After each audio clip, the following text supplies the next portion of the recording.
Hello everyone and welcome to another weekly market forecast video. So hopefully everybody is having a great weekend, and let's get straight into this weekly market forecast video once again.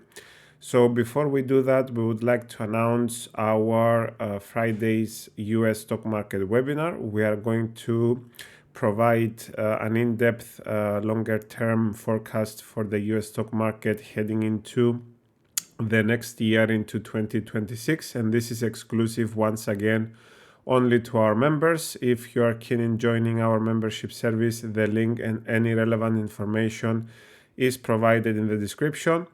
Also, you might be wondering why we have most of our content only for members. This is because it's highly valuable. We only provide our values to our membership service. There is a reason for that, obviously, and of course, as you know, anything that holds value is generally not found for free, because there is what we say, the experience, the skill, and the talent needs to have, you need to give something back to get it. So hopefully that makes sense. All of our member related webinars that we did so far during the year, they hold significant values, because we share what is really happening in the market and not what people want to hear, and not what you can find generally in the main media out there, because at the end of the day most people get it wrong, as you know, all the time. So there are many other ways you can look at the market and find the truth and what can happen with the highest probabilities, as always, to bear in mind.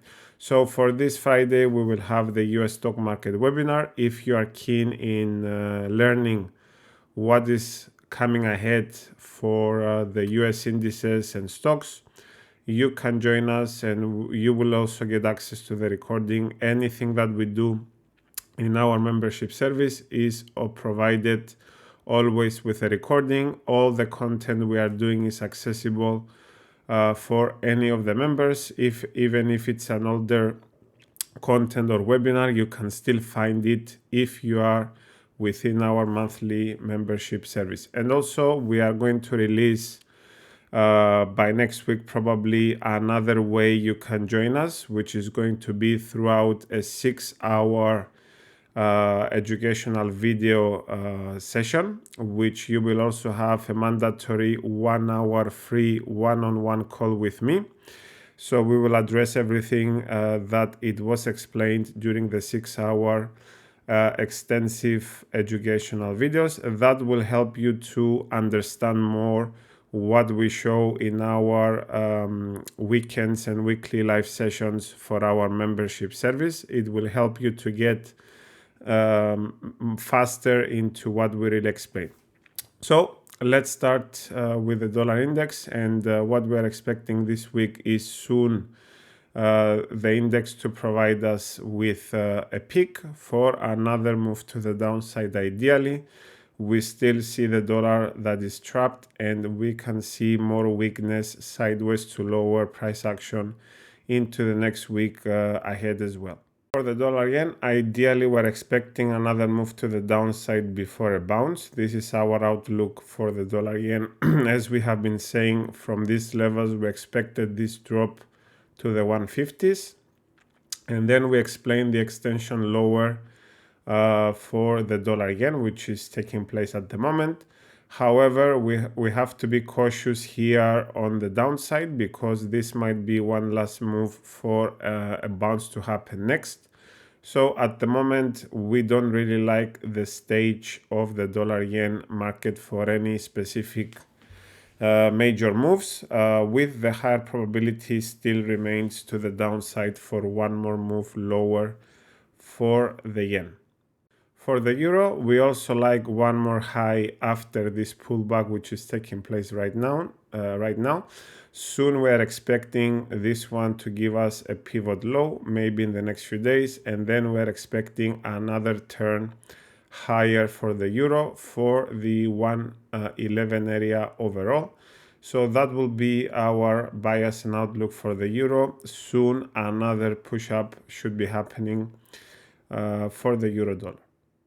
Also for the pound dollar, we are still looking higher after the low from the 13th of January. So we are still overall biased to the upside for the pound. One more high we would like to see around the 131-ish area. But first we need to finish with this pullback.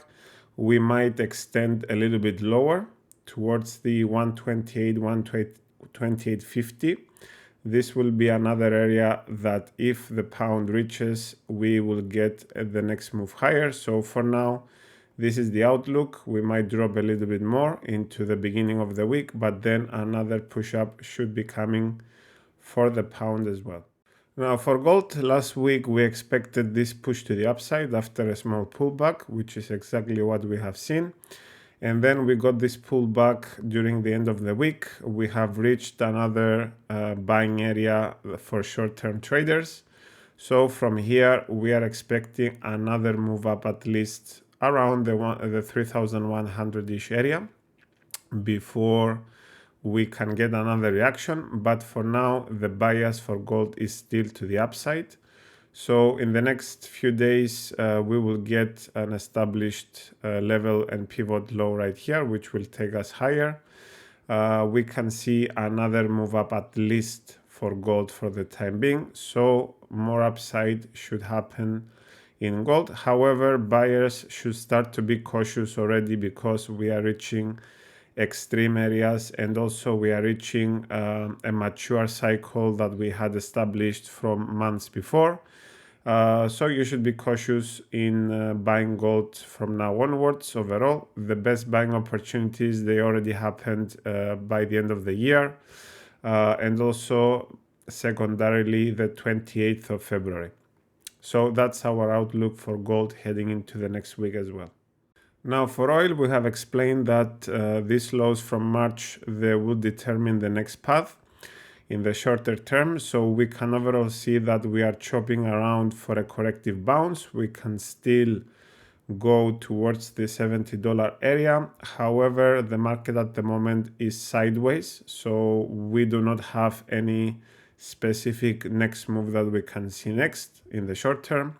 But overall, we can say for now that this lows, the 65 area from the beginning of March, it might give us a bigger corrective move heading into April and May. So we have to be mindful of that.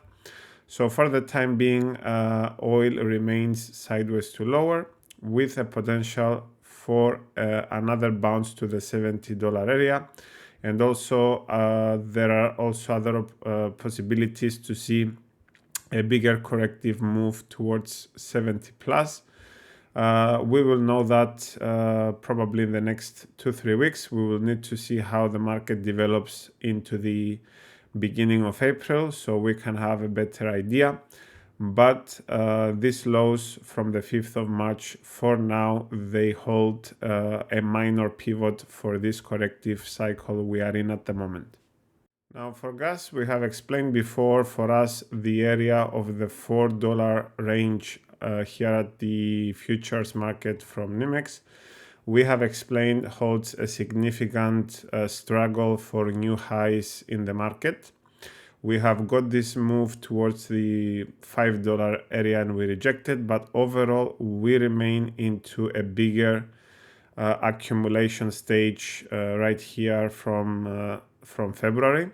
So as far as the price holds above the 3rd of March low right here at the 374 area, the market can still give us one more move to the upside. However, this is a risky situation because, as we explained previously, from this low at the end of January, we explained that we might have seen from here a sideways rotation, which is kind of what we are looking right here. It's a sideways rotation.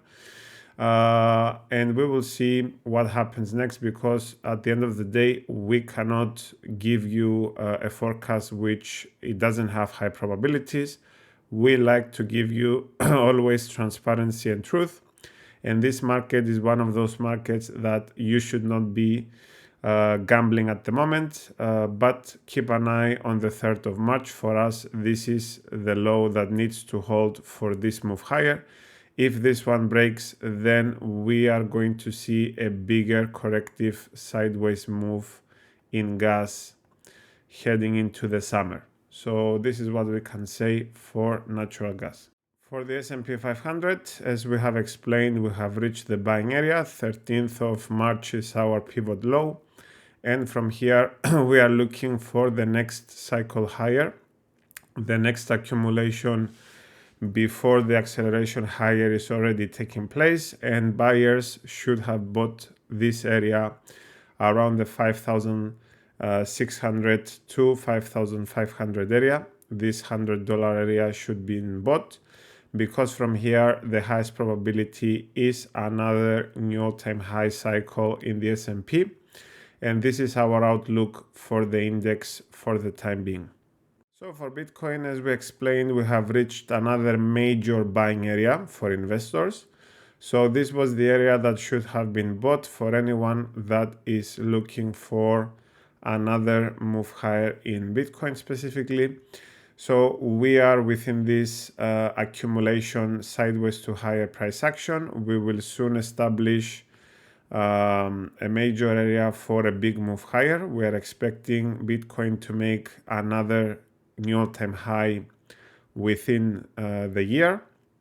So we are good to go up from the 11th of March low that we have got right here. So we are still bullish in this market. So that's what we have for this weekend's market forecast video. So hopefully you have got value out of it. Do not forget our Friday's webinar for members. If you are new here, consider joining. If you are serious about your obviously financial future, because it's not only about trading, it's about understanding what is happening around the world. The markets, they can show us the way and what could be taking place next. And obviously you will be prepared ahead of time about any specific major financial decisions you might be doing, because at the end of the day, if you are not prepared, then the market will take care of that itself, and that will not be a good idea to let it in the market without you understanding what is going on ahead of time and being strategically positioned depending on your business, or if you are an individual investor. You need to know what is coming and why, and you need to be prepared on every cycle how to approach the market properly, so you can make most of it depending on your personal situation. So take care, enjoy the next week ahead, and hopefully we will see you for the webinar and we can help you out with your trading and investment decisions ahead.